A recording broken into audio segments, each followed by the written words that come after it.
The family of Dr. Joseph Beasley says the well-known Atlanta civil rights activist has died. The 88-year-old was known for his work both here in the metro, but also really around the world. Atlanta News First Yasmin Alston is live at the Georgia State Capitol in downtown Atlanta tonight. So Yasmin, you spoke with those who knew Beasley pretty well.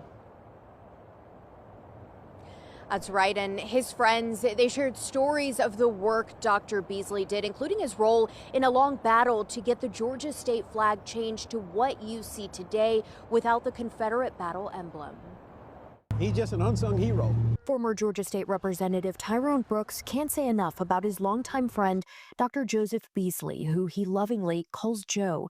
Beasley died on Tuesday after many years of civil and human rights work in Atlanta and globally. I know he's resting now in peace, and I'll miss Joe from calling me up and just, well, what are we going to do today, man? Brooks has known Beasley since 1979 when they met during a push to desegregate an Atlanta newspaper. From there, the two were inseparable. Beasley was the Southern Regional Director of the National Rainbow Push Coalition and the Georgia Deputy Director for Reverend Jesse Jackson's presidential campaigns. He had a role in changing Georgia's state flag in the early 2000s with the removal of the Confederate battle emblem, as well as changes in the courtroom. When you see African-American judges in Fulton County, DeKalb, around this metro region, around the state of Georgia, on the benches, judges, particularly women, Joe Beasley was in that movement. In Atlanta specifically, Beasley worked tirelessly to fight homelessness. Fighting for the unhoused is one of Joe's passions, especially locally. Tim Franzen is an Atlanta organizer and friend of Joe's, who he says was also his mentor in activism.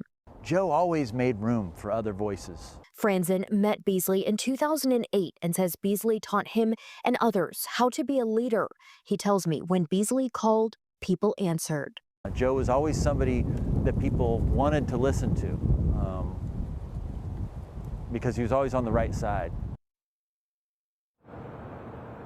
And there are so many other achievements and stories about Dr. Beasley, including those of his work in parts of Africa and in Brazil. Live in downtown Atlanta, Yasmin Alston, Atlanta News First.